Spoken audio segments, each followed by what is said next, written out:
Bueno, como ya vimos, en realidad la parte ósea, principalmente huesos del miembro superior, ya estábamos prácticamente hablando de la parte de generalidades del hueso, ¿sí? Entonces, prácticamente para hacer un repaso rápido de las clasificaciones óseas, principalmente según la morfología, entonces teníamos los huesos largos, huesos en este caso planos, vamos a hablar del hueso coxal, huesos largos, otra vez principalmente la pierna, huesos sesamoides, vamos a hablar de un hueso bastante particular esta vez, ¿sí? Que es la rótula o patela también se denomina. Después vamos a hablar de los huesos cortos, ¿sí? Los huesos cortos en este caso del tarso. Y finalmente vamos a estar mencionando algunas características generales de lo que serían los huesos del metatarso y las falanges, ¿sí? Prácticamente nuestro libro no menciona mucho la parte de las falanges, prácticamente lo considera como que tenga características similares a las falanges que están presentes en la mano, ¿sí? Entonces no menciona mucho, prácticamente solamente cita nuestro libro. Bueno, vamos a empezar entonces por los huesos del miembro inferior. ¿Cuáles son esos huesos? Primeramente los huesos que van a conformar la cintura pelviana. Bueno, son en este caso dos huesos coxales que vamos a tener, dos huesos coxales, el hueso sacro y coxis que también forma parte de la cintura pelviana, ¿sí? La cintura pelviana que menciona nuestro libro.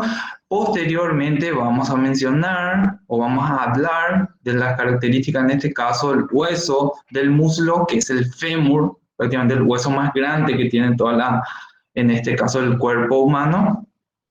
Posteriormente, esta es una vista posterior, por eso no estamos observando la rótula o patela. Después vamos a continuar con los huesos de la pierna, ¿sí? Una medial, que va a ser la tibia, y otra lateral, que es el peroné. Después vamos a continuar con los huesos del tarso, son 7 en realidad, ¿sí? Vamos a ir viendo cada una también, ¿sí? Dos huesos que están superpuestos, que son el astrágalo y el calcáneo. Después vamos a ver dos huesos que son el cuboide y navicular, tres huesos cuneiformes, 5 huesos del metatarso y van a ser en este caso 14 de las falanges. Bueno, empezando por el hueso coxal, a ver si es que tengo las características. Bueno, se considera primeramente un hueso plano, ¿sí? Un hueso plano que contiene otra vez, o para su descripción vamos a encontrar dos caras, una cara externa y una cara interna o media, la cara externa o lateral también se denomina, ¿sí? Y vamos a observar que tiene una forma más o menos cuadrangular, ¿sí? Vamos a escribir entonces 4 bordes, un borde superior, un borde que va a ser anterior, un borde inferior y un borde posterior, ¿sí? Bueno, dos caras, 4 bordes y también tenemos que describir 4 ángulos, ¿sí?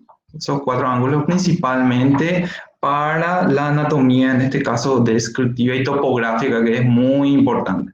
Por ejemplo, la espina ilíaca anterosuperior, que prácticamente estábamos mencionando en abdomen, cuando estábamos describiendo también principalmente las inserciones musculares y en este caso el del ligamento inguinal que estábamos describiendo. Bueno, empezando por la cara externa del hueso coxal, ¿sí? Nuestro libro menciona, por lo menos para la descripción de este hueso, 3 porciones. Una porción superior, que sería la zona del ilion, una porción media, que es la articular, ¿sí? Que participa en la articulación coxofemoral, que es el acetábulo, y la parte inferior, que prácticamente observamos este agujero, que es el agujero obturado, ¿sí? Que tiene también sus particularidades y ciertas diferencias prácticas con el coxal masculino y el coxal femenino que vamos a describir también. Bueno, empezando primeramente por la parte superior, que también se denomina ala del ilion, ¿sí? Ala del ilion, la parte superior, o nuestro libro menciona como cara glútea, ¿sí? Cara glútea. Observamos que en esta cara glútea principalmente vamos a encontrar dos crestas, ¿sí? Una cresta anterior de forma arciforme o arqueada y una cresta, en este caso glútea posterior. Entonces, la cara glútea va a estar dividida en tres partes por estas crestas, por estas crestas. Una que va a ser anterior, o anterior, más o menos inferior en esta zona, porque observamos que la cresta glútea anterior es de forma arciforme. Entonces, en esta región va a encontrarse insertada principalmente, o únicamente, ¿verdad?, el músculo glúteo, en este caso inferior, o menor, mejor dicho. Después, entre las líneas glúteas anterior y posterior, encontramos otra zona deprimida que va a servir de inserción para el músculo glúteo medio.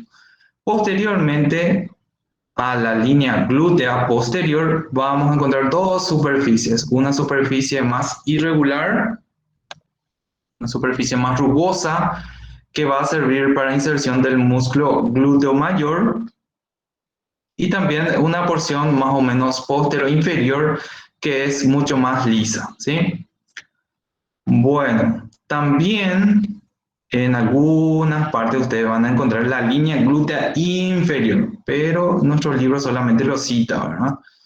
Esta línea glútea inferior principalmente va a servir para la inserción de un músculo que se inserta principalmente en esta espina, que es la espina ilíaca anteroinferior, que sería el músculo recto femoral, ¿sí? El músculo recto femoral que forma parte del cuádriceps femoral, ¿sí? El cuádriceps femoral que vamos a ver en la próxima clase, que está conformado por los músculos vastos, ¿sí?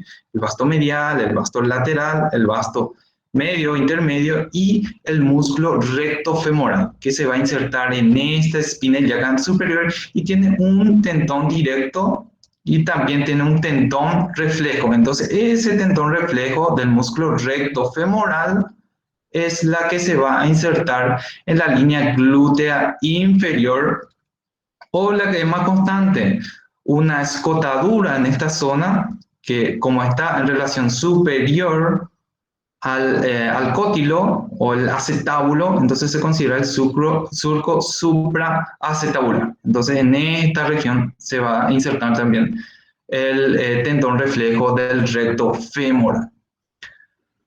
Posteriormente, otra vez en la cara lateral, pero en la parte media, encontramos la zona articular. Bueno, este acetábulo o cótilo también se denomina. Entonces observamos principalmente que tiene una forma, ¿sí?, circular con un reborde que se denomina el limbo acetabular, o la ceja cotiloidea que se denomina anteriormente, o solamente borde acetabular como menciona nuestro libro. Observamos que hay una zona deprimida en el fondo que es la fosa acetabular, ¿sí?, que es una parte rugosa, no articular, ¿sí?, que se encuentra delimitada entonces, en este caso, por una escotadura, que es la escotadura acetabular, ¿sí? O en este caso sería embriológicamente recordar que el hueso coxal se encuentra formada por la unión de tres zonas entonces de osificación, o tres puntos de osificación, que serían el ilion, que observamos acá de una coloración amarillenta. Después, esta zona roja, esta zona roja que correspondería al pubis.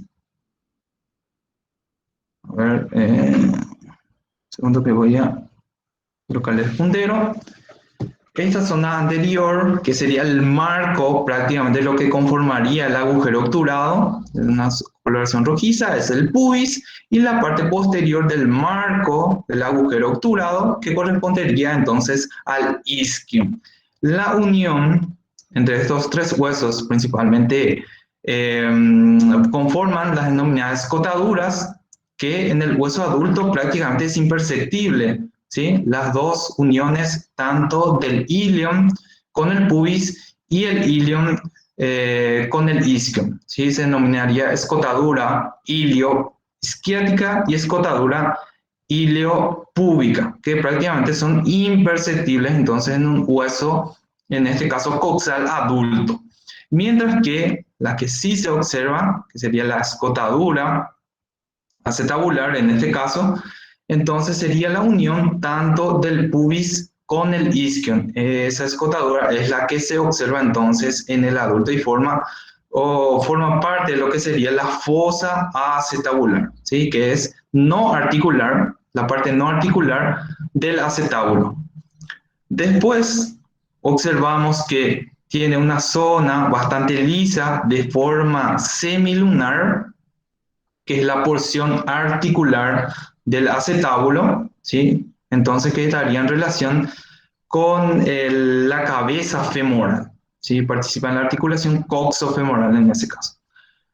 Bueno, entonces esta se encontraría delimitada por el borde acetabular o limbo acetabular o anteriormente denominada la ceja acetabular, que parte prácticamente desde el borde de lo que sería la escotadura, en este caso acetabular, ¿sí?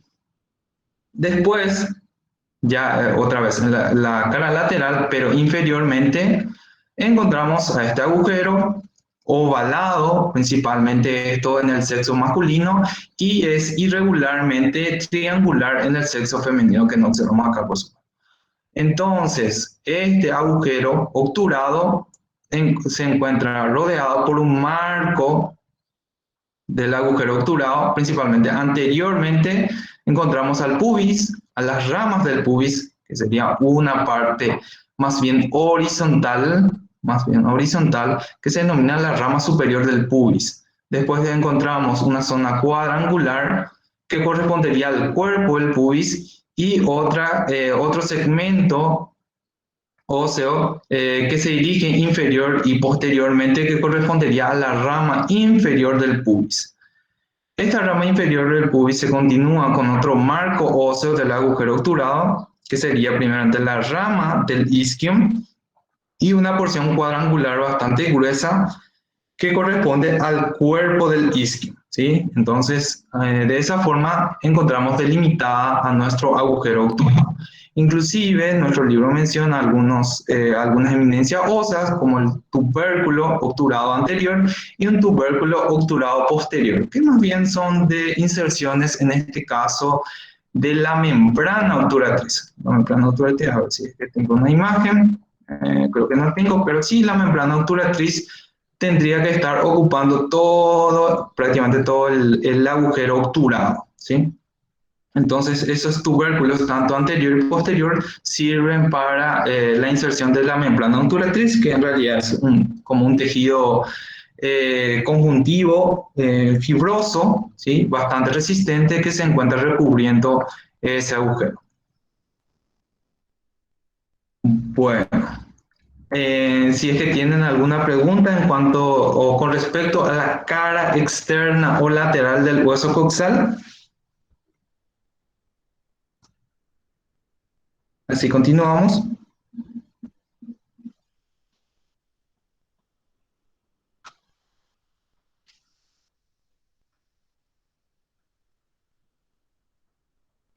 No, profe.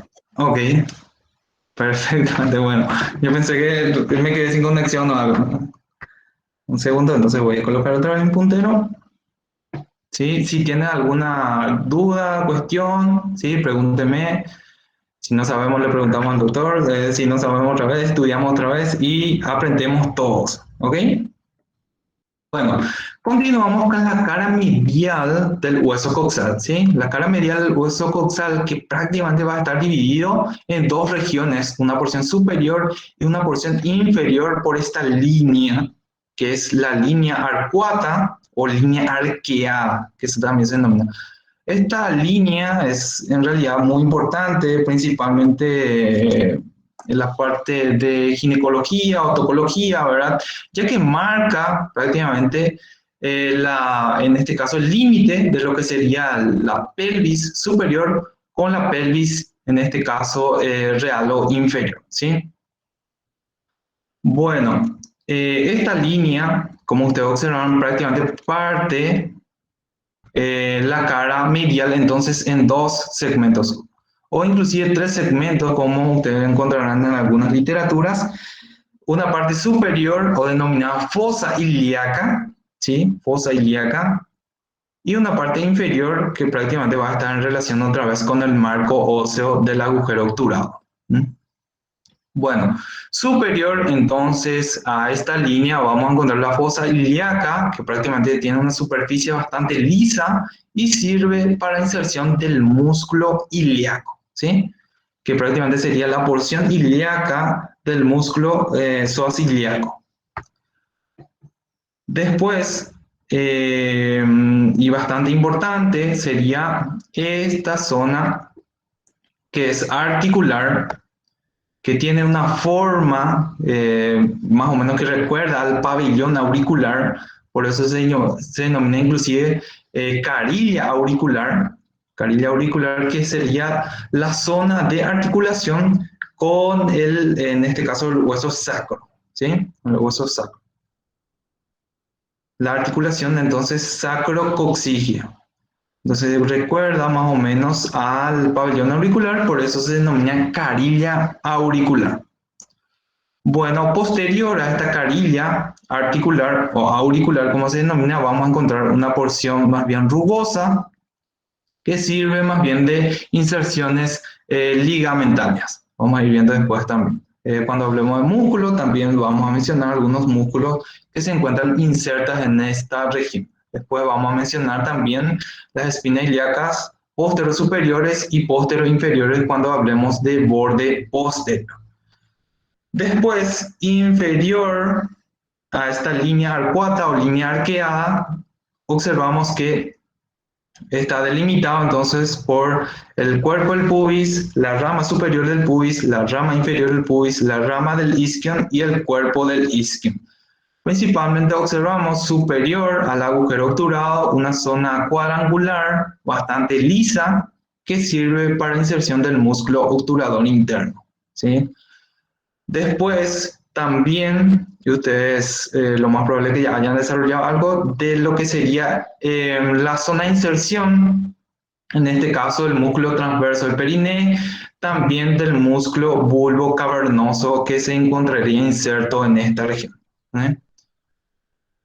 Bueno, que sería entonces en relación a la cara interna de lo que sería la rama isquiopubiana, ¿sí? En vez de decir, por ejemplo, la rama inferior del pubis o la rama isquiática, entonces prácticamente vos unís esos dos términos, que sería entonces la rama isquiopubiana.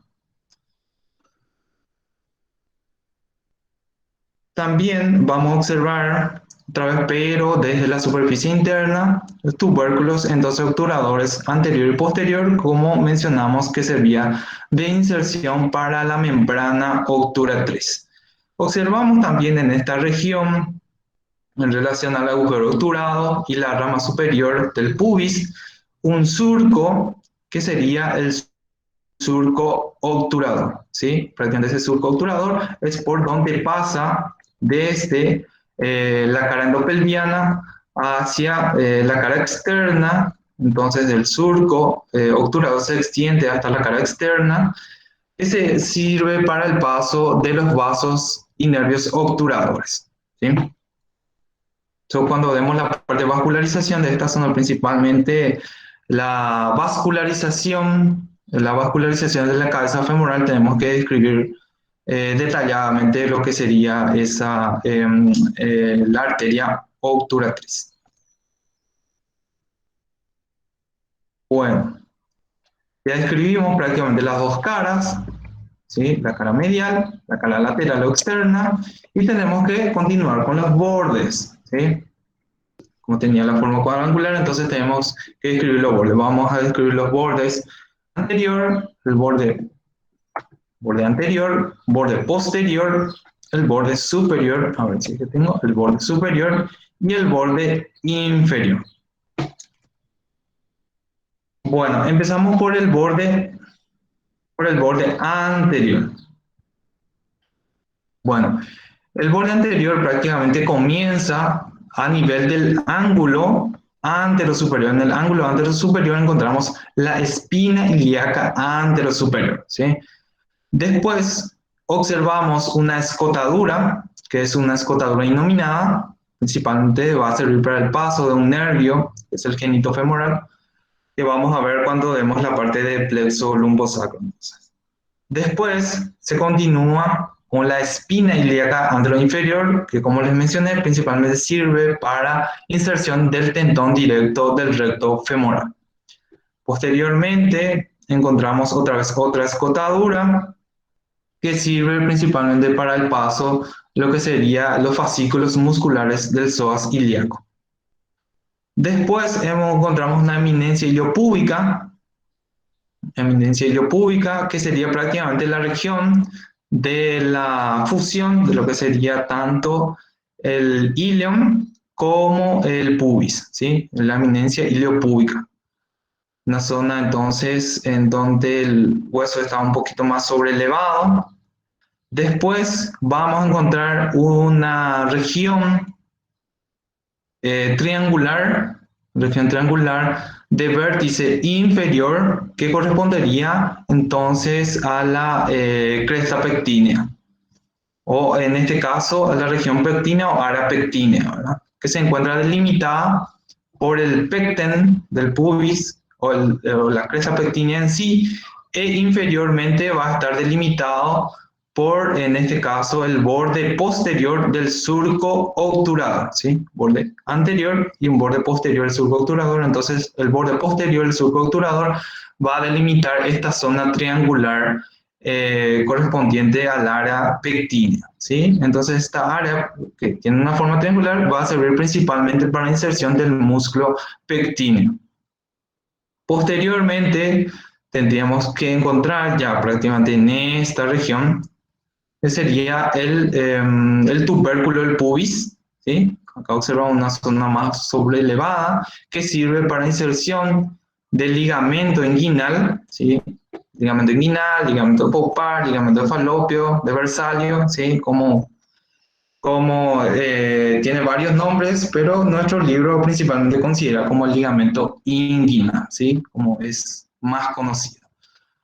Posteriormente, esta se continúa todavía el borde anterior del hueso coxal, la cresta del pubis, ¿sí? La cresta del pubis principalmente va a servir de inserción a los músculos que ya estábamos desarrollando, que conforman la parte anterior del músculo abdominal, que serían tanto el recto del abdomen como la inserción también, si está presente, del músculo piramidal. Y finalmente va a llegar entonces al ángulo del pubis. Ángulo del pubis, que en realidad en este caso se describe más bien como perteneciente al borde inferior del hueso coxal, ya que en esta zona es articular con el hueso coxal del lado contrario. Otra cosa que me olvidé de mencionar es principalmente que el hueso coxal va a estar articulado con 3 elementos óseos. Entonces, la articulación, en este caso con el sacro, la articulación sacro-coxigia, después la articulación coxofemoral, que ya desarrollamos esto, la articulación coxofemoral por medio del acetábulo, y la articulación con el lado contrario del hueso coxal por medio de la sínfisis pubiana. Y no les quiero complicar, ¿verdad? Pero para denominarlo más, tenemos una escotadura innominada que es anterior y también tenemos una escotadura innominada que es posterior. Bueno, que vamos a ir mencionando, que está localizada entre la espina ilíaca postero superior y la espina ilíaca postero inferior, la otra escotadura innominada. Bueno, vamos a continuar con otro de los bordes. Entonces, borde anterior, ahora el borde posterior, ¿sí? Empezamos por la espina ilíaca postero superior, después tenemos una escotadura denominada la espina ilíaca, en este caso postero inferior, otra escotadura de gran amplitud, ¿sí? Que es la escotadura isquiática superior o la escotadura ciática mayor. Después tenemos la espina ciática, Después tenemos otra escotadura, que es la isquiática menor o la ciática menor, ¿sí? La escotadura ciática menor, escotadura ciática o isquiática mayor. Bueno, posteriormente se continúa con, en este caso, el tubérculo del isquio, ¿sí? El tubérculo del isquio. Es prácticamente una zona bastante rugosa, prominente, que sirve también para inserciones, en este caso, principalmente el ligamento sacrotuberoso, por ejemplo, ¿sí? Ligamento sacrotuberoso en esta región y el ligamento sacroespinoso que van a dividir prácticamente esta escotadura en dos regiones, ¿sí? Otra vez, pero cuando vemos la parte de los músculos pelvitrocantéricos, vamos a observar también que el músculo piriforme, ¿sí? Piriforme porque tiene una forma piramidal, divide otra vez esta escotadura que prácticamente está convertida en un orificio, ¿sí? Por la presencia de estas estructuras ligamentarias. Entonces el músculo piramidal otra vez va a dividir este en dos regiones. Eso es muy importante principalmente cuando vemos la parte del plexo lumbosacro en relación al nervio ciático, las estructuras vasculares que van a ir abandonando en este caso esta región y también principalmente la trayectoria, en este caso de la arteria pudenta. ¿Sí? Doctor, Sí. me gustaría también mencionar, ¿verdad? O sea, solamente para que, fíjense que en este momento ustedes están en esa zona del isquio, en la tuberosidad isquiática. Si bien es una zona de inserción muscular, ustedes están seguramente en este momento utilizando la tuberosidad isquiática, ya que es la superficie ósea que es la superficie hueso de la pelvis, que se pone en contacto con indirectamente con la superficie de la silla, ¿verdad? Cuando ustedes estén sentados, ¿verdad? Y me parece también interesante, y aprovechando nomás la imagen, doctor, porque Sí. vamos a hablar mucho de eso. Fíjense, por favor, cómo en el borde posterior, en la parte media y la parte inferior, con relación a la espina, a la espina ciática, fíjense cómo hay un ligamento que se llama sacroespinoso, porque va del sacro a la espina, que delimita de esta manera a un agujero muy importante.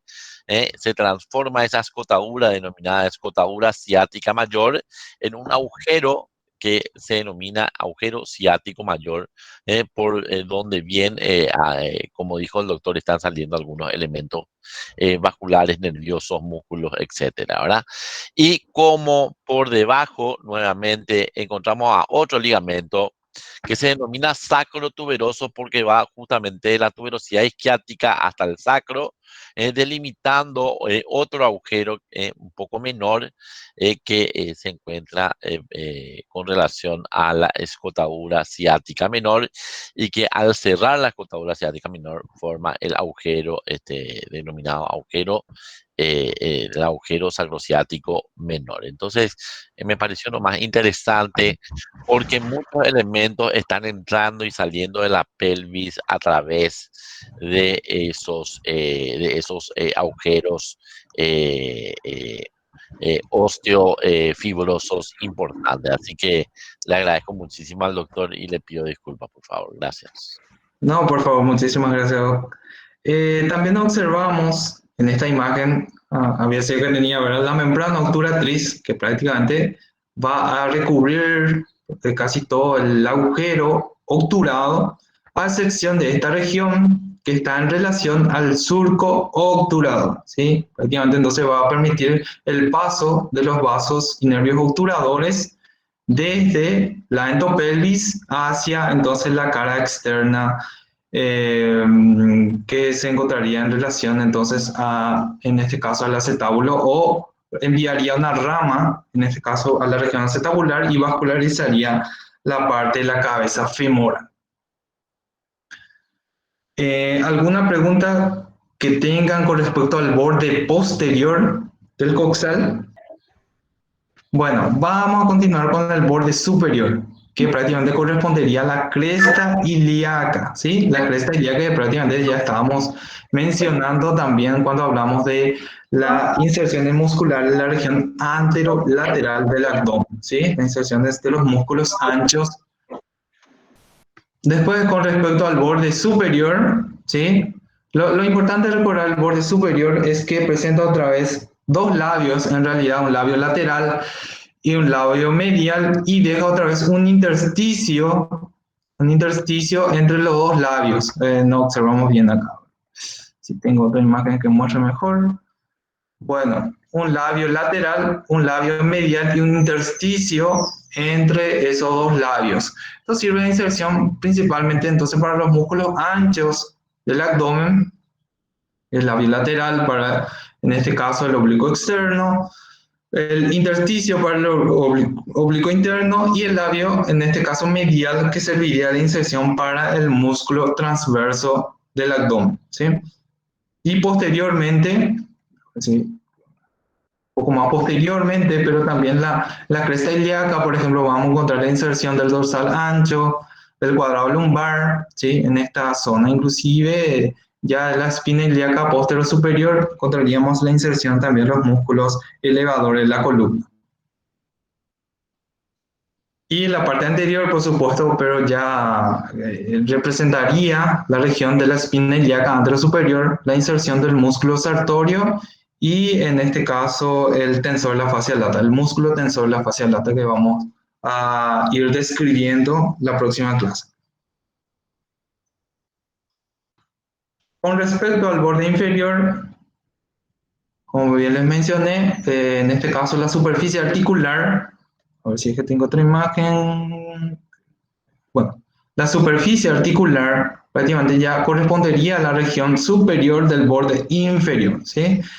En esta región, entonces va a estar articulada con el hueso coxal del lado contrario por medio de una estructura cartilaginosa fibrosa, en este caso. Después, prácticamente correspondiente otra vez a la rama inferior del hueso del pubis y a la rama del isquion, o en conjunto se denominaría rama isquion púbica. Entonces, en esta región vamos a encontrar la inserción, por ejemplo, del músculo transverso del perineo o el músculo isquio cavernoso. La parte más posterior, en realidad, ya correspondería entonces a la tuberosidad isquiática, que como bien mencionó el doctor, se sirve principalmente para el apoyo. En este caso, si estamos en una posición sentada, entonces nos apoyamos con esta estructura ósea. Bueno, vamos en sentido inferior. Ahora vamos a hablar entonces prácticamente de uno de los huesos largos, o en este caso más largo, que vamos a encontrar en nuestra economía, ¿sí? Se llama economía, no sé por qué se llama economía, pero así también se menciona. Bueno, vamos a describir cómo es un hueso largo, vamos a escribir un cuerpo y dos extremidades, ¿sí? En este caso una extremidad proximal, que vamos a encontrar principalmente la cabeza, el cuello, en este caso los trocánteres mayor y menor, y la extremidad inferior principalmente vamos a encontrar los cóndilos. Los cóndilos y por supuesto la superficie, en este caso poplitea también. Bueno, empezamos por el cuerpo. Diáfisis, prácticamente posee una estructura prismática triangular. Entonces vamos a describir principalmente tres caras. Una cara que va a ser en este caso, una cara anteromedial, una cara, posteromedial, posterolateral y una cara anterior. Una cara anterior, posteromedial, posterolateral. Después vamos a encontrar también tres bordes. De estos tres bordes, principalmente el que se va a observar mejor sería el borde posterior, o también denominado línea áspera, ¿sí? Bueno, en la cara anterior, principalmente vamos a encontrar inserta lo que sería el músculo vasto intermedio, después y el vasto medial, ¿sí? El vasto medial y el vasto intermedio. Después, posterolateralmente, vamos a encontrar inserta principalmente el músculo vasto lateral, Y como bien menciona nuestro libro, la cara posteromedial prácticamente no tiene inserciones musculares. Tiene inserciones musculares. Después, como bien mencionamos, tanto el borde lateral como el borde medial son muy romos y no se encuentran bien delimitados. En cuanto a en este caso el borde posterior o denominado línea áspera, observamos que hacia la parte proximal esta sufre una trifurcación, ¿sí? Sería una línea lateral o también denominada línea glútea. Después la línea medial, que se denomina también del vasto medial o la cresta del músculo vasto medial, y una que es intermedia, que se denominaría la línea entonces pectínea. ¿Por qué se denomina línea pectínea? Principalmente sirve para inserción del músculo pectino. En esta cresta, que es la cresta en este caso glútea, va a servir entonces para inserción del músculo glúteo mayor. Inclusive hay una zona más elevada o más sobrelevada, inclusive prominente, entonces que se denomina la tuberosidad glútea.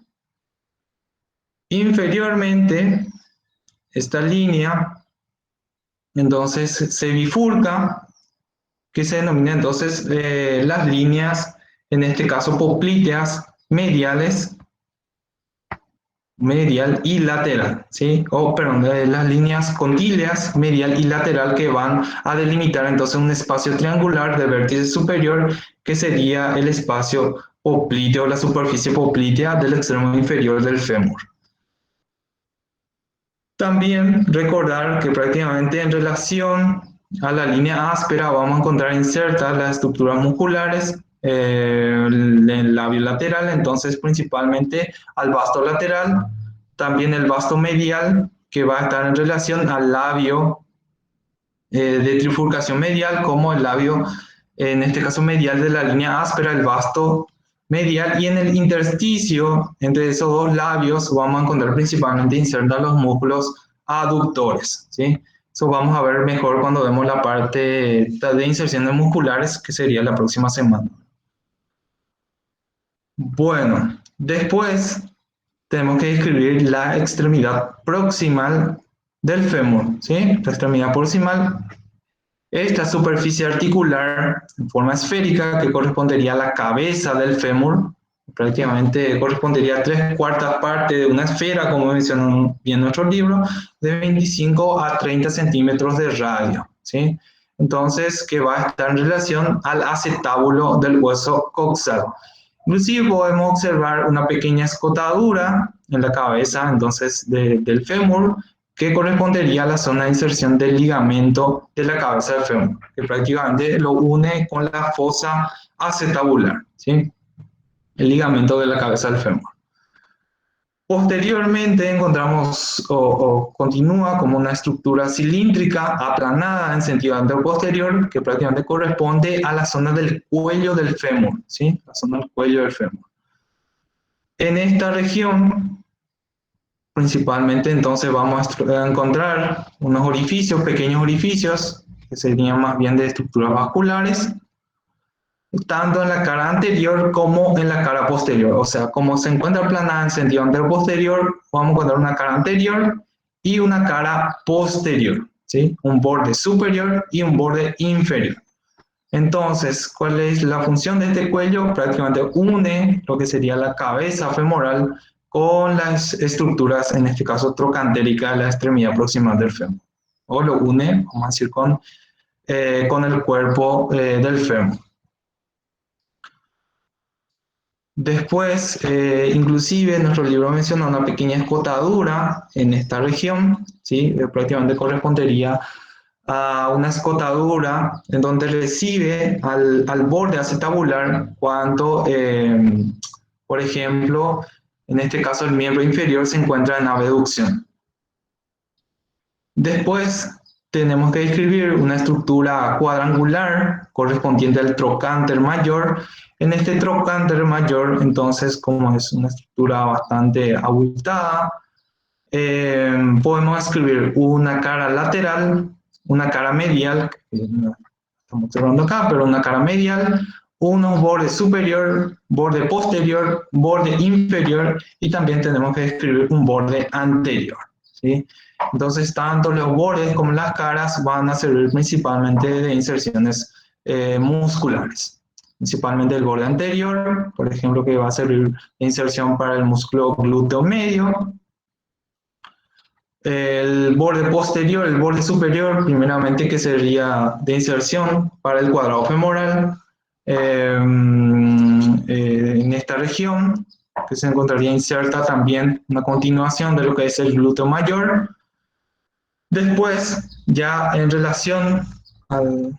A ver si que tengo otra imagen. Estos son los trocánteres. Bueno, inferior, bueno. Después, ya en relación a su cara, en este caso medial, vamos a encontrar dos escotaduras, principalmente para inserción de la más posterior e inferior, que va a servir entonces de inserción, en este caso al músculo obturador externo, y una que estaría más anterior en esta zona, la escotadura, que serviría de inserción o zona de inserción de lo que sería el músculo obturador interno y los músculos gemelos. A ver. Okay. Bueno, después tenemos que describir una estructura más bien cónica que corresponde al trocánter menor, ¿sí? Trocánter menor que sirve entonces de inserción para uno de los músculos bastante potentes, que es el músculo iliosoas, ¿sí? Entonces el trocánter menor sirve para inserción del tendón del músculo iliosoas. ¿Alguna pregunta que tengan hasta ahí?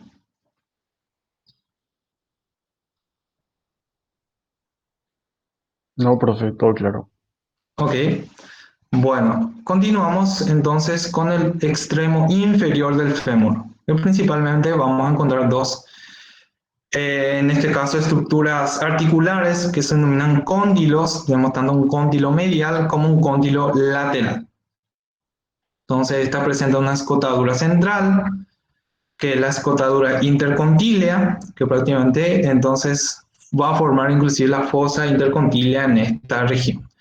Estas estructuras articulares son bastante lisas, ¿sí? Se encontraría entonces articulándose con las placas entonces tibiales de la extremidad proximal de la tibia, ¿sí? Tenemos también entonces una escotadura articular tanto medial como lateral que serviría entonces para articularse con la extremidad inferior del fémur.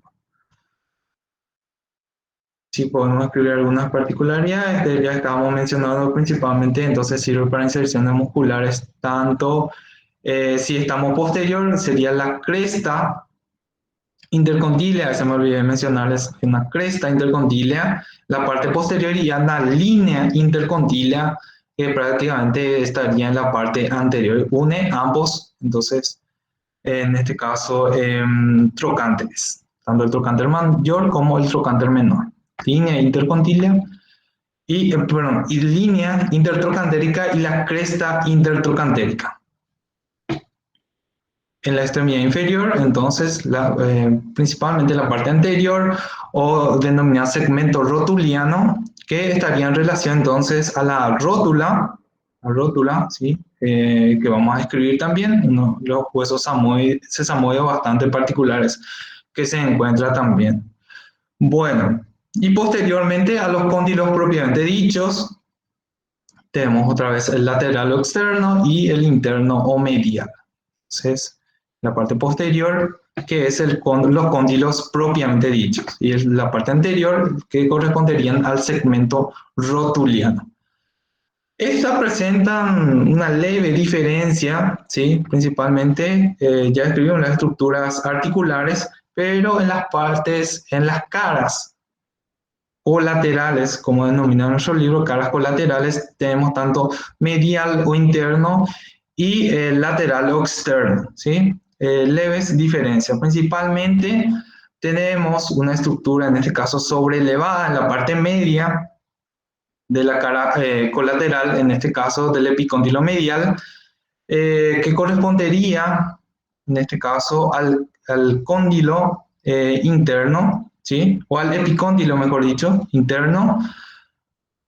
Esta Se encuentra en relación postero-superiormente con el tubérculo que es una zona elevada de porción ósea, entonces el tubérculo del aductor, que va a servir de inserción entonces del tendón del aductor mayor. Después, en la parte externa, parte contralateral externa, también en la parte media tendríamos que encontrar un epicóndilo, en este caso externo. Estas presentan también una escotadura de inserción, en este caso muscular principalmente, tanto para los músculos, si en el lado interno, el gastrocnemio, que sería el fascículo de inserción medial, entonces, con la cabeza medial, el gastrocnemio, y otro que sería el de la cabeza lateral del gastrocnemio. Bueno, por supuesto, esto es un poco más complejo. También en esta región tendríamos que encontrar, por ejemplo, la inserción del músculo plantar. También tendríamos que encontrar la inserción del músculo aductor mayor, pero el aductor mayor entonces es más fácil por lo menos de describir, ya que se encuentra inserta en el tubérculo del músculo aductor mayor. Bueno, la rótula, entonces, va a encontrarse en la parte anterior de la articulación de la rodilla, ¿sí? O forma parte de la articulación de la rodilla, que es una estructura ósea que se considera un hueso sesamoideo, ¿sí? Prácticamente uno de los huesos sesamoideos más grandes que vamos a encontrar, y se encuentra en relación a lo que sería el tendón rotuliano, ¿sí? O sea, tanto del tendón del músculo cuádriceps femoral que va a encontrarse inserta tanto en su cara, en este caso anterior, y esta por supuesto se va a continuar para insertarse en el tubérculo tibial. Después, para escribir la rótula tenemos que escribir una cara anterior ligeramente triangular, de base superior y de vértice inferior, una cara anterior, en este caso convexa, bastante rugosa, entonces va a estar en relación al ligamento rotuliano, y una cara posterior que sería articular, presenta una carilla articular lateral y una carilla articular media, dividida por una cresta, ¿sí? Esta se encontraría entonces en relación a la región rotuliana, ¿sí? A la región rotuliana de los cóndilos, ¿sí? Rotuliana de los cóndilos. Y esta cresta, entonces, esta cresta en sentido vertical, estaría en relación a lo que sería la garganta intercondílea de esta región. El vértice, principalmente, o sea, en la cara posterior tenemos una zona articular y una zona no articular bastante rugosa, que sirve más bien para inserciones ligamentarias de la articulación de la rodilla. Bueno, el rótula prácticamente no hay mucho que decir. Continuamos con los huesos, entonces, que van a conformar los huesos de la pierna.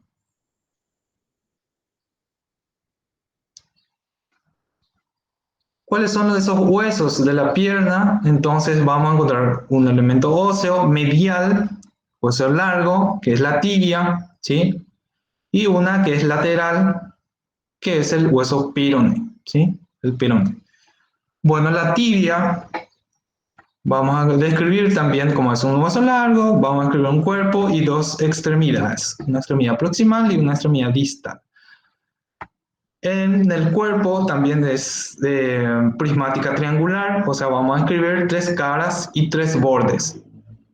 Una cara anteromedial, una cara anterolateral y una cara posterior. Entonces vamos a encontrar también tres bordes, un borde anterior y dos bordes entonces laterales, una medial y la otra lateral o en este caso interóseo.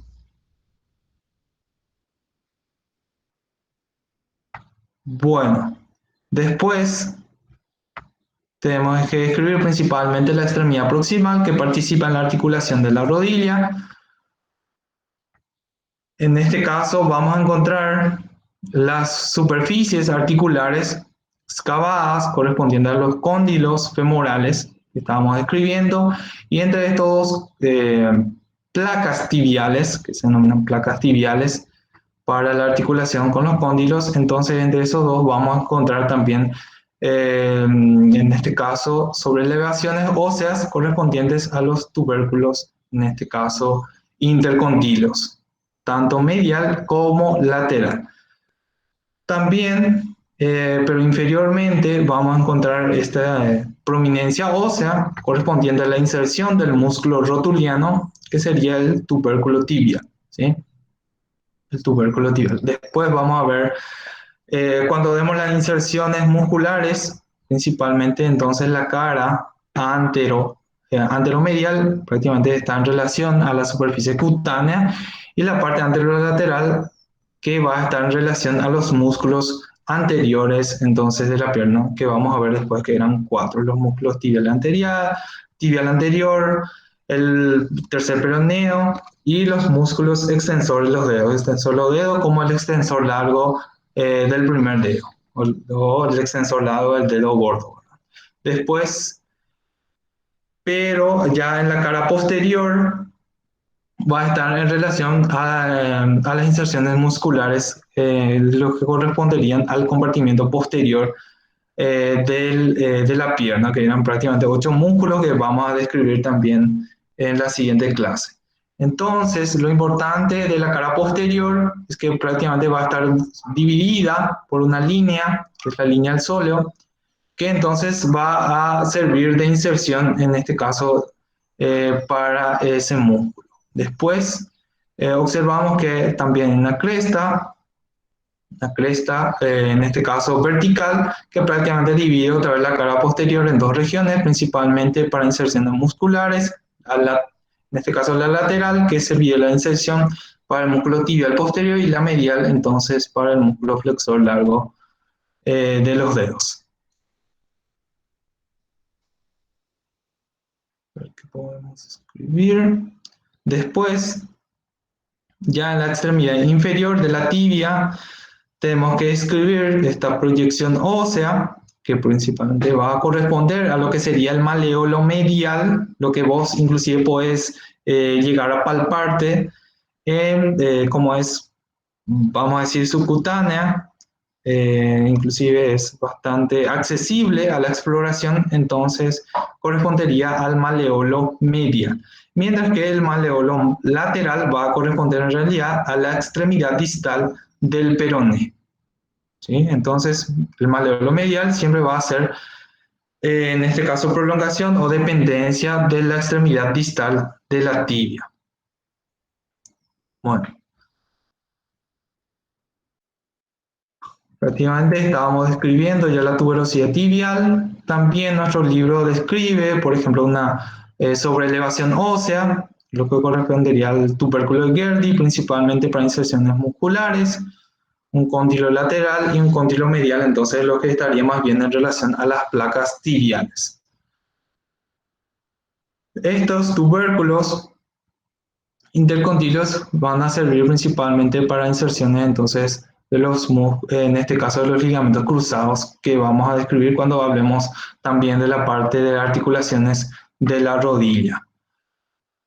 Otro elemento importante que me olvidé mencionarles es la inserción en la cara anteromedial, pero en la parte superior, es la inserción del tendón de la pata de ganso, o más o menos así se denominaba, ¿verdad? Que en realidad corresponde a la inserción de 3 elementos musculares, que son el músculo sartorio, que describimos. El músculo sartorio prácticamente se insertaba en la espina ilíaca superior, superiormente e inferiormente, entonces se inserta en la cara anteromedial, o un poco medial, lo que sería el tubérculo de la tibia, ¿sí? Medial e inferiormente. Y posteriormente, pero correspondiente todavía a los músculos, o en este caso del tendón de la pata de ganso, al músculo gracil. El músculo gracil prácticamente se inserta en la rama inferior del pubis, ¿sí? el borde inferior prácticamente de esa región, y la inserción del músculo semitendinoso. El semitendinoso prácticamente corresponde a un músculo del compartimiento posterior del muslo junto al bíceps femoral y al semimembranoso. Entonces también conforma parte de lo que sería el tendón de la pata de ganso. Un poquito más en este caso, pero inclusive dependencia todavía del ligamento rotuliano, sería la inserción del músculo vasto lateral, ¿sí? Vasto lateral y el vasto medial en este caso, ¿sí? Bueno, después el borde anterior, en este caso la tibia, es un borde sinuoso, ¿sí? Prácticamente extiende inclusive la cara lateral hacia la extremidad proximal, porque se dirige en sentido medial. Prácticamente se continúa con el borde anterior, lo que sería el maleolo medial.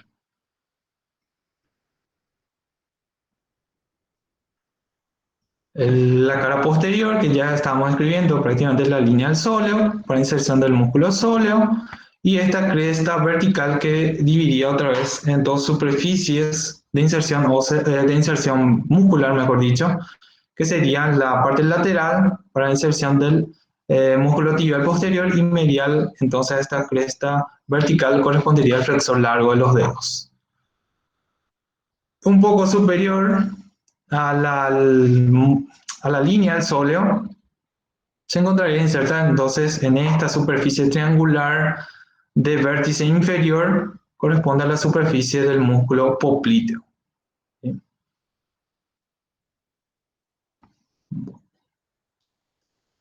¿Alguna pregunta que tengan con respecto a la extremidad proximal y cuerpo de la tibia? No, profe. Ok. Extremidad proximal, que ya describimos, entonces la tuberosidad, en este caso, que sirve principalmente para inserción de los ligamentos cruzados, el tubérculo intercondilio medial y el tubérculo intercondilio lateral. Prácticamente hay un surco, inclusive entre esos dos superficies articulares intercondilias, entonces que correspondería al área intercondilia anterior y posterior. Bueno, en cuanto a la extremidad distal de la tibia, tenemos que describir principalmente la superficie articular. En este caso, entonces, principalmente correspondería a una zona, en este caso cuadrangular. ¿Qué le pasa a este? Zona cuadrangular. Entonces, tenemos que describir una cara anterior, una cara posterior, una cara, en este caso, lateral y una cara medial. La cara medial prácticamente va a estar en relación a lo que sería el maleolo medial. La cara anterior y en este caso lo más importante, que sería la región articular, que sería entonces la cara inferior. La cara inferior que se encontraría articulada entonces con el astrágalo que vamos a ir viendo. Entonces, inclusive podemos observar una cresta en la zona inferior, en la cara inferior de la tibia, que correspondería entonces a la garganta de lo que sería la tróclea del astrágalo. Bueno, después, en cuanto al peroné, entonces observar que también es un hueso largo, ¿sí? Que también podemos escribir una diáfisis o cuerpo con tres caras, una anteromedial, una lateral y otra también posterior, y sirve entonces una extremidad proximal, que sería la cabeza del peroné, y una extremidad distal que se encuentra, por ejemplo, articulada tanto con el hueso tibial como con el astrágalo en esta zona. Entonces correspondería al maleolo lateral. Inclusive nuestro libro considera la extremidad distal del peroné como maleolo lateral, solamente como un maleolo lateral. Como se verán en esta imagen, prácticamente es se extiende más en sentido inferior que el maleolo medial, ¿sí? Maleolo medial.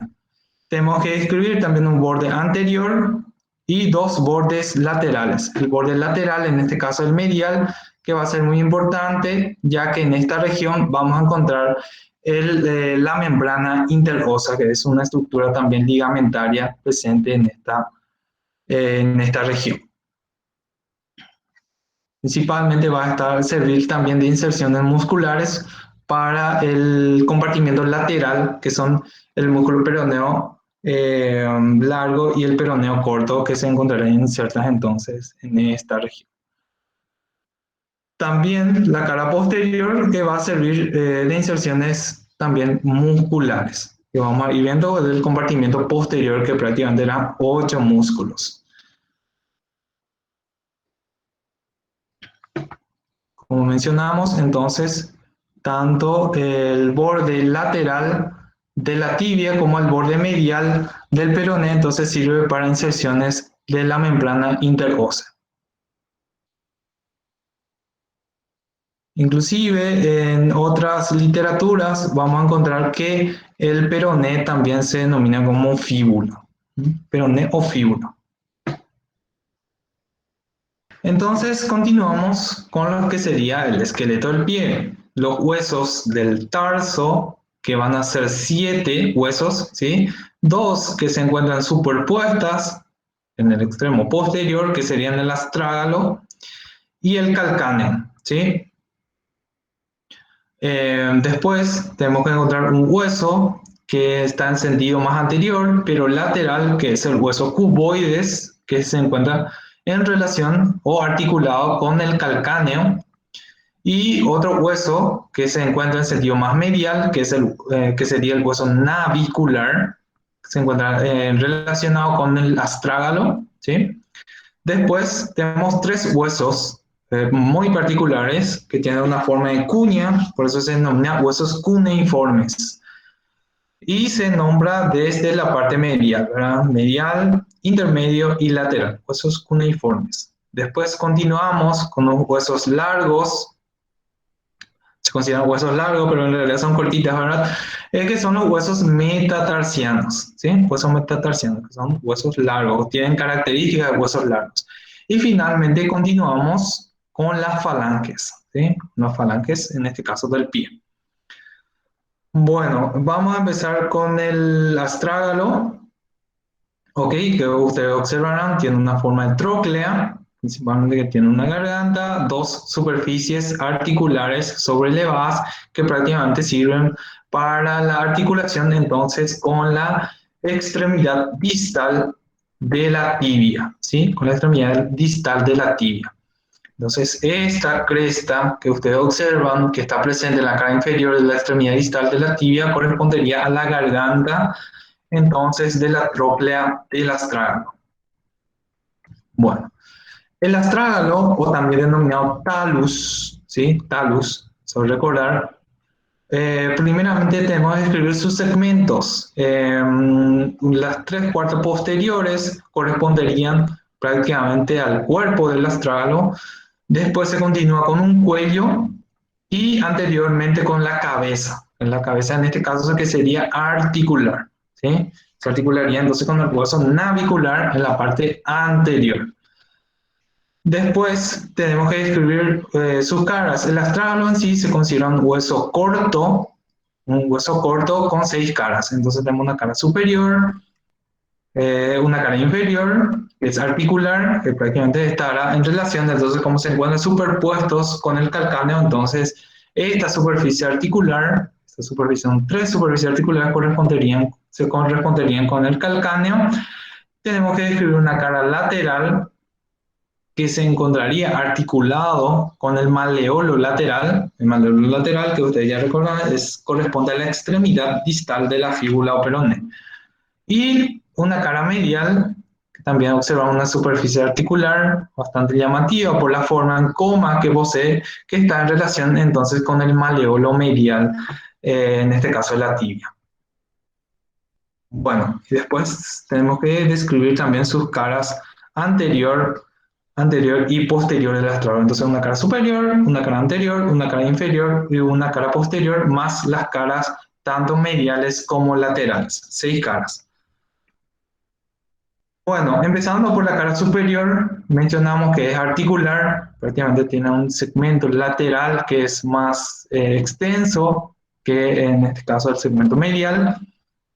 Sí, tiene una prominencia ósea, una garganta que correspondería a una región surcada, ¿verdad? Que se corresponde con la cresta observada en la extremidad inferior de la tibia.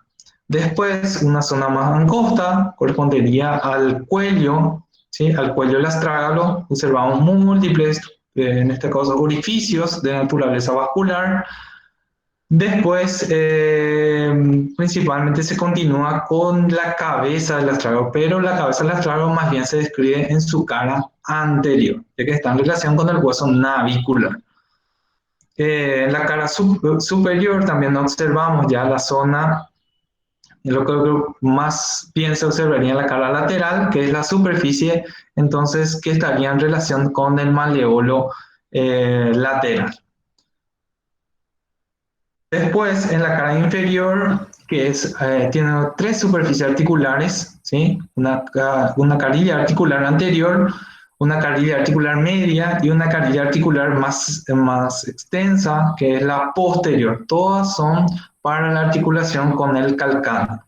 Entre la carilla articular media y la carilla articular posterior observamos un surco, ¿sí? Que está excavada en sentido anterior y lateral, que prácticamente cuando está articulada con el calcáneo forma, en este caso, un conducto completo. Esto sería un canal o un surco, y cuando está articulada con el calcáneo forman, en este caso, un conducto, que sería el seno del tarso, un seno del tarso. Bueno, otra vez es un poco irregular, por lo menos en la zona del surco, correspondiente más bien a orificios vasculares. Entonces, anteriormente se va a continuar con la cabeza otra vez, que más bien se describe con la cara anterior, y también la relación entonces con los maleolos, tanto mediales como laterales. Después, tenemos que describir una cara lateral del astrágalo. Observamos entonces la superficie articular de forma irregularmente triangular, en este caso de base superior, de vértice inferior, que prácticamente se continúa inclusive, en este caso en relación a una prominencia ósea denominada la apófisis lateral del astrágalo, ¿sí? Apófisis lateral del astrágalo es lo que va a servir para inserción, en este caso, ligamentarias. Se continúa otra vez con el cuello, que es la porción estrecha del astrágalo, y esta a su vez se continúa con la cabeza. Bueno, sería con respecto a la cara lateral. Después, con respecto a la cara medial, observamos una superficie articular en forma de coma, ¿sí? Que sería la que está en relación al maleolo medial. Después observamos más bien un surco que se recorrería más posterior, que sería el surco para el músculo flexor o el tendón del músculo flexor largo del dedo gordo. Los músculos flexores, recordar que en realidad pertenecen al compartimiento posterior, en este caso el grupo muscular posterior de la pierna, ¿no? Los músculos flexores, mientras que los extensores son en realidad corresponderían al compartimiento anterior de los músculos de la pierna, que vamos a ver también en la próxima clase. En esta cara, principalmente también observamos una zona irregular, rugosa, correspondientes también a orificios vasculares. Después ya observamos, por lo menos en esta región, la cara anterior del astrágalo, ¿sí? La zona de la cara anterior, que es articular, que tiene otra vez dos porciones, en este caso una porción navicular, la que estaría en relación directa con el hueso navicular, y una porción ligamentaria que sirve para la inserción, en este caso ligamentaria, ¿sí?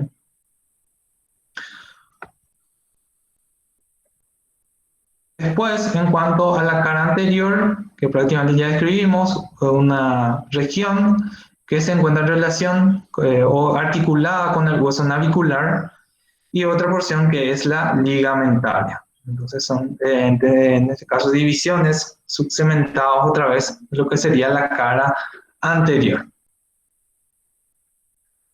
Y la cara posterior, que prácticamente inclusive nuestro libro lo considera como un borde, en realidad como un borde posterior, ¿sí? Entonces se continuaría con la escotadura, en este caso, del hueso calcáneo, en relación al borde superior también del hueso calcáneo.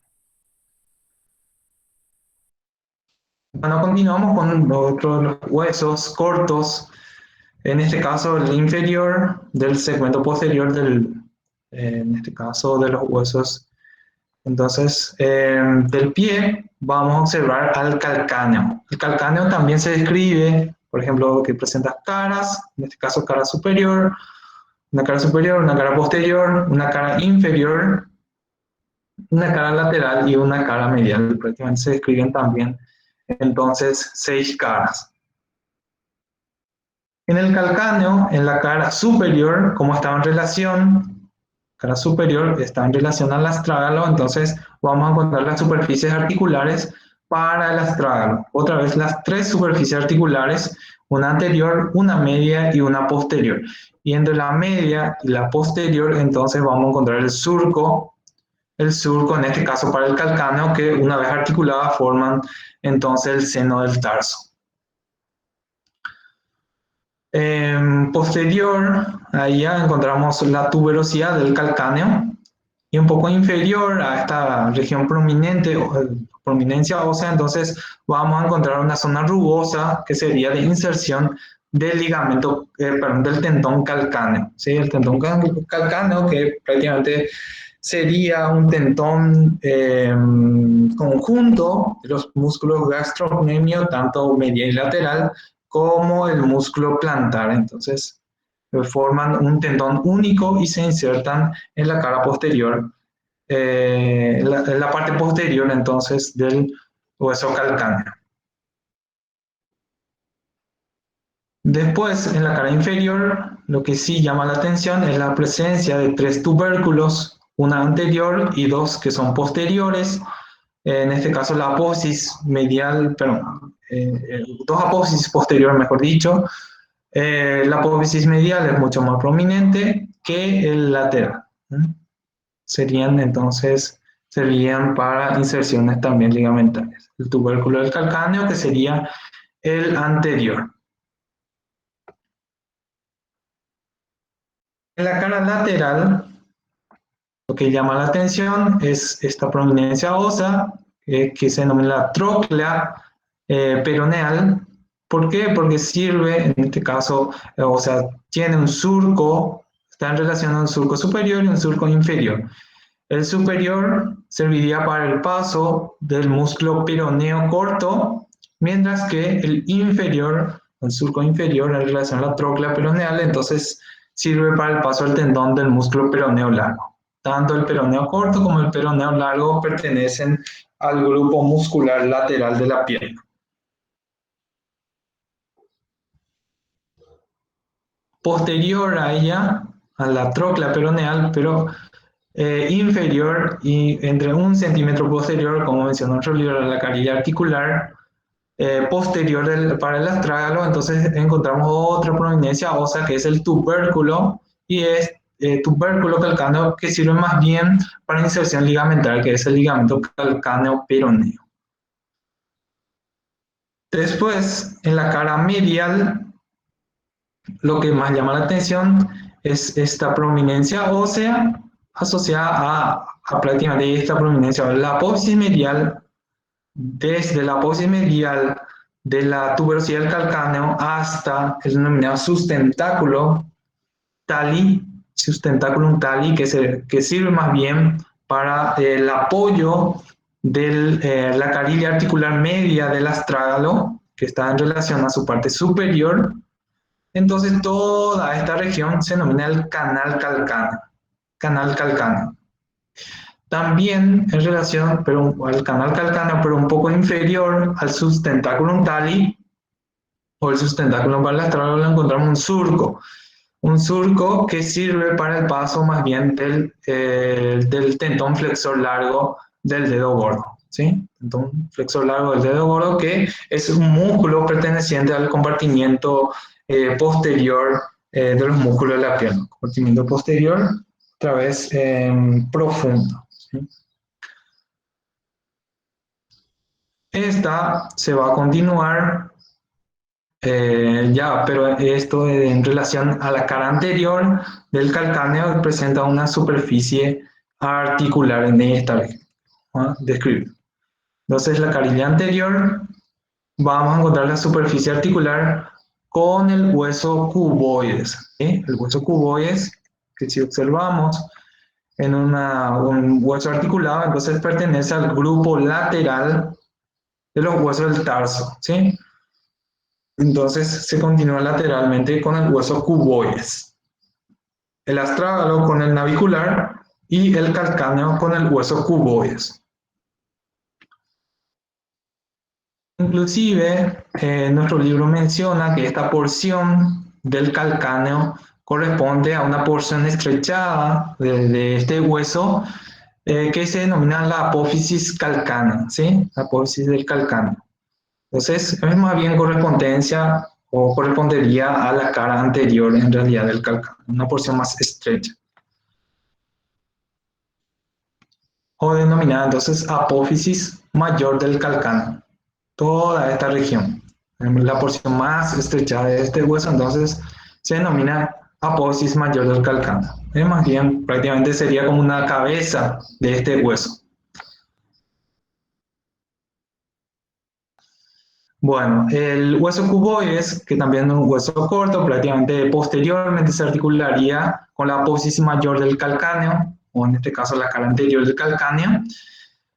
Después tiene una carilla articular anterior que se va a articular entonces tanto con el quinto metacarpiano, metatarsiano mejor dicho, y con el cuarto metatarsiano, ¿sí? No confundir como lo hice yo, ¿verdad? Que se denominan huesos, en este caso metatarsianos, y en la mano eran metacarpianos, ¿sí? No confundir.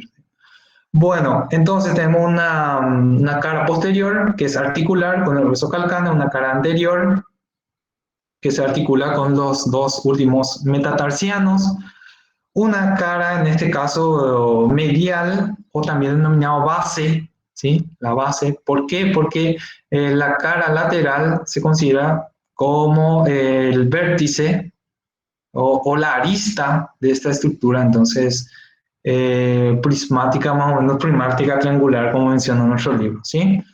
Pero al final lo describe como caras, cara posterior, anterior, la cara medial, cara lateral o borde lateral, inclusive denominada a este lado, que este se encontraría en relación al borde lateral del pie. El borde medial va a estar articulado principalmente con el hueso cuneiforme lateral, ¿sí? Una superficie articular más bien ovalada, triangular, y en la parte posterior una estrecha zona articular que se encontraría en relación entonces al extremo lateral del hueso navicular, ¿sí? El extremo lateral del hueso navicular. Una cara que va a ser la cara dorsal, ¿sí? La cara dorsal, y otra cara que va a ser la cara plantar, ¿sí? La cara plantar, lo que sí llama la atención es una cresta sobrelevada y en relación a ella, pero en sentido anterior, un surco. Y este surco del hueso navicular estaría en relación al surco para el tendón del músculo peroneo largo, ¿sí? Músculo peroneo largo.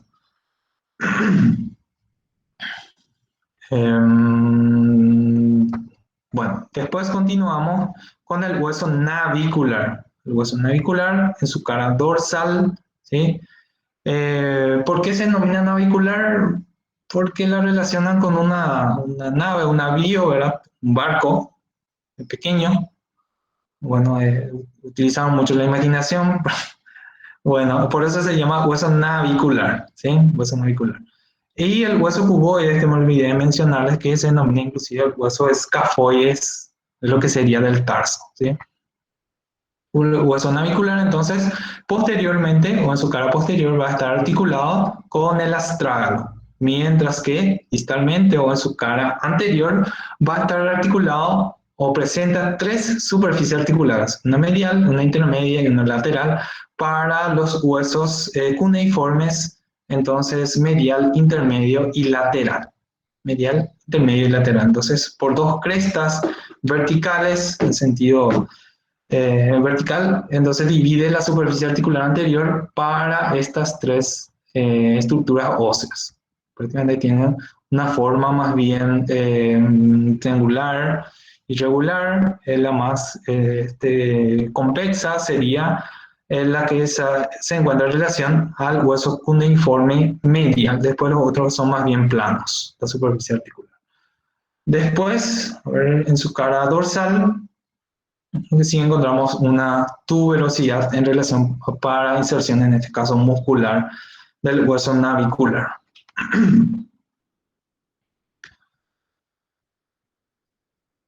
Después tenía una extremidad que es medial, que prácticamente se encontraría en relación al borde medial del pie, y una extremidad lateral, entonces, que se encuentra articulada con el hueso cuboides. ¿Cuántas superficies articulares tiene? Entonces tenemos 1, 2, 3, 4, 5 superficies articulares entonces para el hueso navicular. Mientras que para el hueso cuboide tenemos 1, 2, 3, 4 y 5 también superficies articulares. Bueno, vamos a continuar con los huesos. Profe, Sí, el cuboides en su cara anterior se articula con los metatarsianos cuarto y quinto, ¿verdad? en su cara anterior se articula con los cuarto y quinto. En su cara posterior con el calcáneo. Con el calcáneo, así mismo. Con el calcáneo. Después la medial sería con el hueso cuneiforme lateral. Principalmente con el hueso cuneiforme lateral. Hueso cuneiforme lateral. Dale, eso era. Esa es mi pregunta. Y acá también, pero una pequeña superficie articular con el hueso navicular. Dale, está. Gracias. Vamos pasando. Entonces vamos a los huesos en forma de cuña, ¿sí? O los denominados huesos cuneiformes.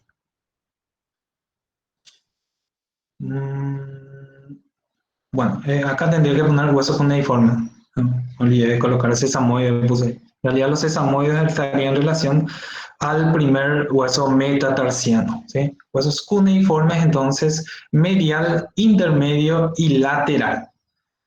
Entonces, vamos a ver. El primero, que es el medial, que se considera que en este caso tiene un vértice dorsal, ¿sí? Un vértice dorsal. Ustedes recuerdan que la cuña tenía una base y también tiene un vértice. Entonces, el vértice de este primer cuneiforme es en realidad dorsal, a ver si es que puedo cambiar un camino. Puntero. Entonces, mientras que los otros cuneiformes, tanto el intermedio como el lateral, tienen su base dorsal, ¿sí? Base dorsal, mientras que el hueso cuneiforme medial tiene un vértice que es dorsal y una base que es en este caso plantar, ¿sí? Una cara plantar. Por eso inclusive acá observamos que tiene una estructura más bien triangular con el vértice dorsal.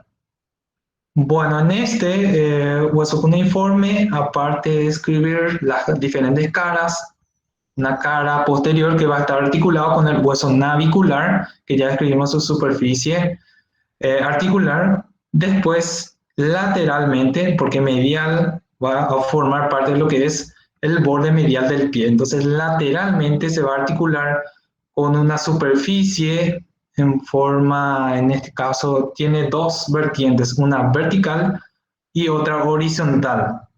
En nuestro libro lo relacionaba con una estructura, a ver, en forma métrica que utilizan los, a ver, me viene el nombre, pero tiene dos vertientes, una vertiente vertical y una vertiente horizontal, entonces para articularse con el hueso cuneiforme intermedio. Bueno, no me viene el nombre. Después, como acá observan ustedes, el borde lateral, bastante particular, entonces para articularse con el cuneiforme intermedio. Anteriormente se va a articular, tiene una superficie articular convexa que se articula entonces con el primer primer hueso, en este caso metatarsiano. También, entonces, siguiendo con el segundo hueso cuneiforme, que es el intermedio, posteriormente, por supuesto, se va a articular otra vez con el hueso navicular, anteriormente se va a articular con el segundo hueso metatarsiano, ¿sí? Superficie más bien poco convexa, y presenta, en este caso, articulada medialmente con la superficie de las dos vertientes, entonces con el cuneiforme medial, y otra que es más bien en sentido vertical, que se va a articular con el hueso cuneiforme lateral, ¿sí? Hueso cuneiforme lateral. Después, y finalmente, el hueso cuneiforme lateral, que va a estar articulada posteriormente con el hueso navicular, y también tiene en su parte posterior y un poco en su cara lateral, ¿verdad? Va a estar en relación con la superficie articular del hueso cuboides, ¿sí? Va a estar articulado tanto el hueso cuboides como con el hueso navicular, o sea, una pequeña diferencia. Después, anteriormente se va a articular con el tercer metatarsiano, ¿sí? El tercer metatarsiano. Después vamos a ver algunas variaciones, principalmente en relación a los huesos naviculares, que se encuentran también en relación a los otros huesos metatarsianos. Vamos a ir viendo una que se encuentra articulada ahora.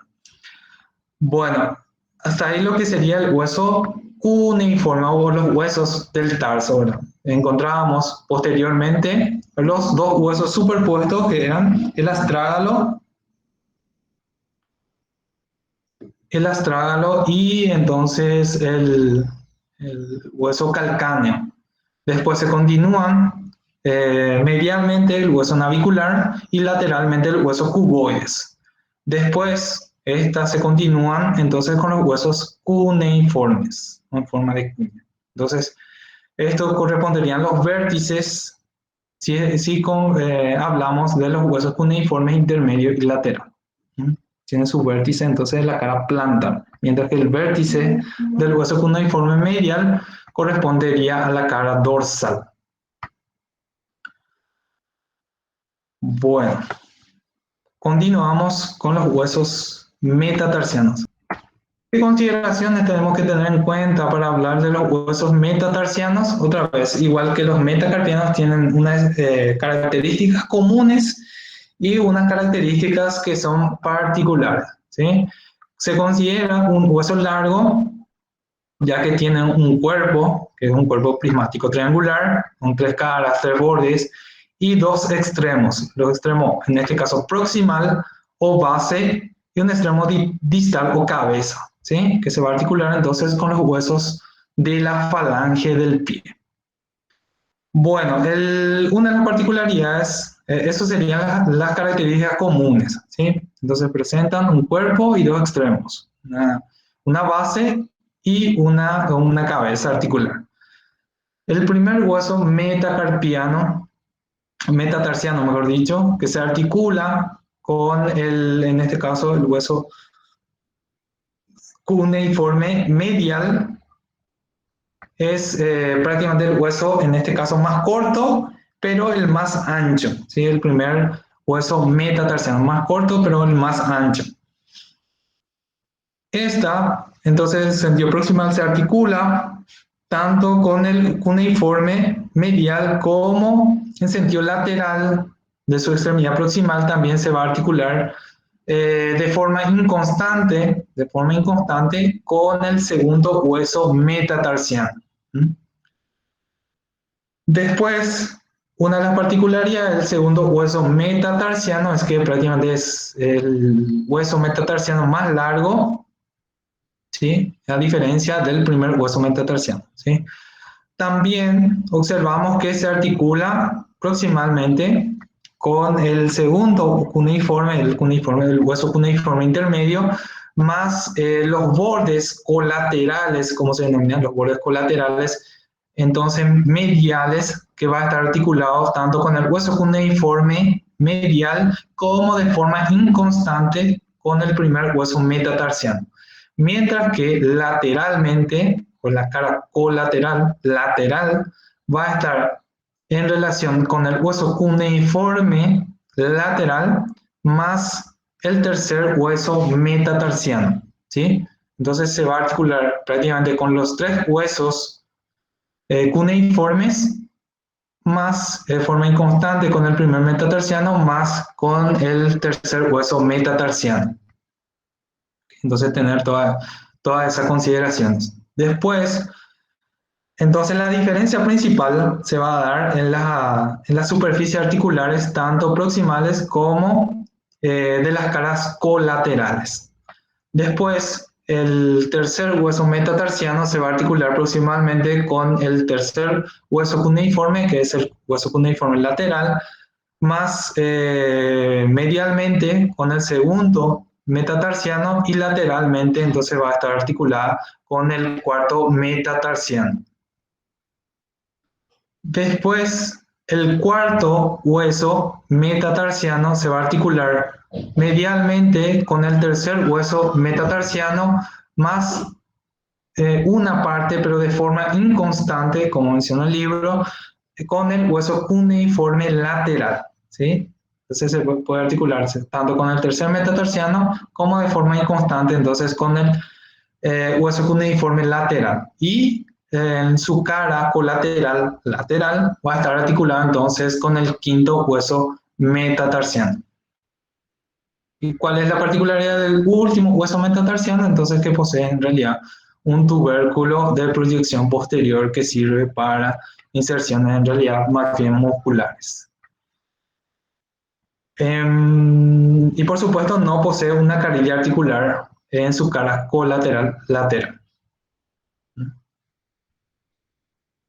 Después, en la cara, pero en este caso en la cabeza, los huesos metatarsianos, entonces se va a estar articulado o forma parte de lo que es la articulación metatarsofalángica. Metatarsofalángicas, recordar que las falanges, entonces, del primer dedo solamente son 2, mientras que las falanges del segundo, tercer, cuarto y quinto dedo son 3. Entonces, en total son 14. Algunos huesos sesamoideos que pueden estar presentes principalmente en relación, entonces, al primer hueso metatarsiano. ¿Alguna pregunta que tengan con respecto al metatarso? ¿Y falanges? Profe, eran 2 falanges en el dedo gordo y en el resto 3, ¿verdad? Eran 2 falanges en el dedo gordo y en el resto son 3. ¿Sí? Son mucho más cortos que el de la mano, pero prácticamente son iguales, igual que la mano.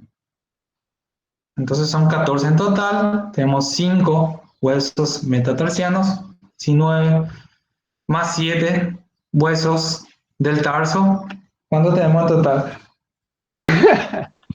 7 huesos son de las falanges, 5 huesos del metatarso y 7 huesos que son del tarso. Ahí está, Puede Martín. ser 26. Ahí está, sí, así mismo es.